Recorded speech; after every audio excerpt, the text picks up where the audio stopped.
కోల్కతాలో training doctor దారుణ హత్యకు నిరసనగా విశాఖలో వైద్య విద్యార్థులు చేస్తున్న ఆందోళన 8వ రోజుకు కొనసాగింది. ఆంధ్ర వైద్య కళాశాల నుంచి వేలాది మంది విద్యార్థులు ప్లకార్డులతో కలెక్టరేట్ వరకు భారీ ర్యాలీ నిర్వహించారు. హత్యకు గురైన తమ తోటి విద్యార్థి కుటుంబానికి న్యాయం ఎప్పుడు జరుగుతుందంటూ అసహనం వ్యక్తం చేశారు. ఈ సందర్భంగా విద్యార్థులు మాట్లాడుతూ కోల్కతా ఘటన తర్వాత కూడా దేశంలో పలు చోట్ల అమ్మాయిలపై దాడులు కొనసాగుతూనే ఉన్నాయని, ప్రభుత్వాలు ఏం చేస్తున్నాయో చెప్పాలని డిమాండ్ చేశారు. నిర్భయ ఘటన తర్వాత కూడా సమాజం నేర్చుకున్నది ఏంటో అర్థం కావడం లేదని అసహనం వ్యక్తం చేశారు. పనిచేసే చోట వైద్యులకు రక్షణ కల్పించాల్సిందేనని, కేంద్ర రక్షణ చట్టాన్ని అమలు చేయాలని డిమాండ్ చేశారు. నా పేరు హేమలత అండి. నేను గైనకాలజీ పోస్ట్ గ్రాడ్యుయేషన్ చేస్తున్నాను ఆంధ్ర మెడికల్ కాలేజ్లో.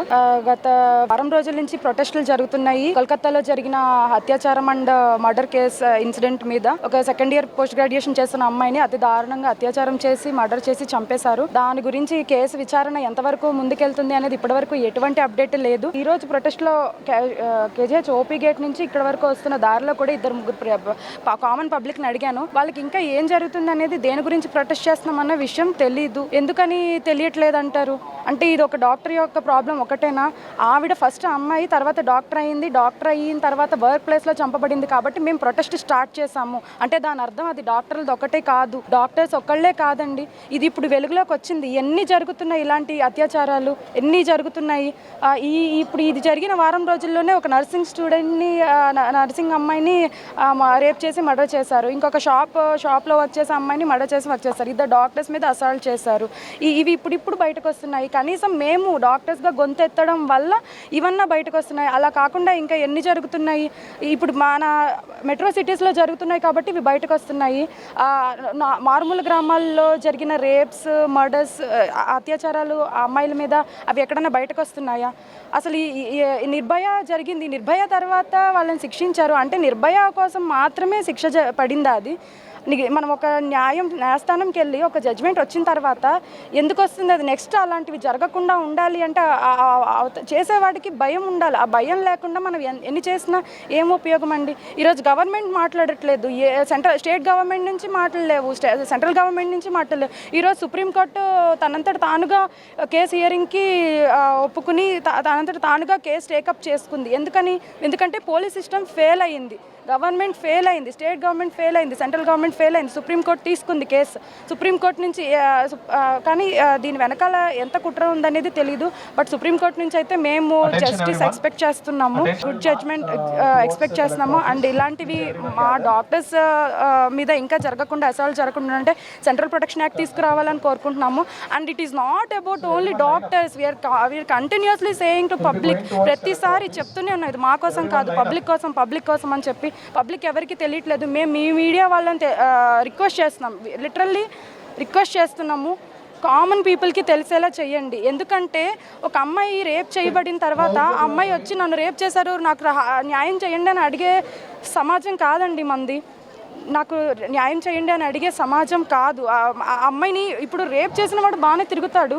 రేప్ చేయబడ్డ అమ్మాయి నిందితురాలు అవమానంతో ఆ అమ్మాయి కుటుంబ సభ్యులు కృంగి కుసించిపోతారండి. సో మేము ఎలాగో గొంతెత్తాం కాబట్టి మాతో పాటు కామన్ పబ్లిక్ కలిసి ఒక స్ట్రాంగ్ చట్టం తీసుకురావాలండి. ఒక బలమైన చట్టం తీసుకొచ్చి నెక్స్ట్ టైం రేప్ చేయాలన్నా, ఒక అమ్మాయిని అసాల్ట్ చేయాలన్నా సరే అవతల పక్క వాళ్ళకు ఒక భయం కలగాలి.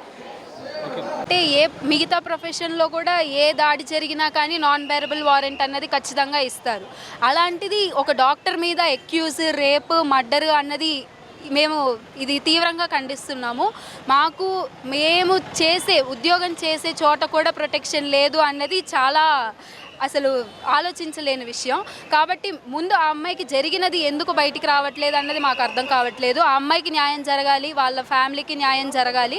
అక్కడ న్యాయం జరిగిన తర్వాత మాకు సెంట్రల్ ప్రొటెక్షన్ యాక్ట్ అన్నది ఖచ్చితంగా ఇంప్లిమెంట్ చేయాలి. బిల్ పాస్ చేయడం అనేది 2022లో జరిగింది, కానీ ఎందుకు ఇంప్లిమెంట్ అవ్వలేదు అన్నది మాకు తెలీదు. ఇంప్లిమెంటేషన్ స్ట్రాంగ్గా జరగాలి. అండ్ ప్రతి టెరిషరీ హాస్పిటల్లో కూడా పోలీస్ అవుట్ పోస్ట్ ఉండాలి. ప్రతి చోట మాకు ఏదైనా జరిగినా వెంటనే పోలీసులు రీచ్ అయ్యేలాగా ఉండాలని కోరుకుంటున్నాం.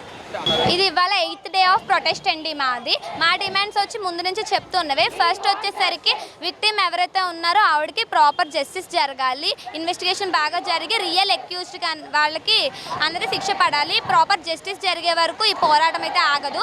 సెకండ్గా మాకు సెంట్రల్ ప్రొటెక్షన్ యాక్ట్ అన్నది స్టేట్గా కానీ సెంట్రల్ వైడ్గా కానీ సెంట్రల్ ప్రొటెక్షన్ యాక్ట్ అనేది మాకు ఖచ్చితంగా కావాలి.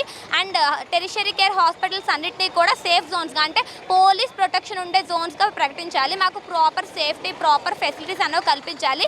ఇందులో ఏ ఒక్క డిమాండ్ కూడా మిగిలి ఉన్నా కూడా మా ప్రొటెస్ట్ అనేది ఆగదు. ఈ 3 డిమాండ్స్ నెరవేరే వరకు అండ్ ముఖ్యంగా దోషులకు శిక్ష పడే వరకు కూడా మా ప్రొటెస్ట్ అనేది కొనసాగుతూనే ఉంటుంది.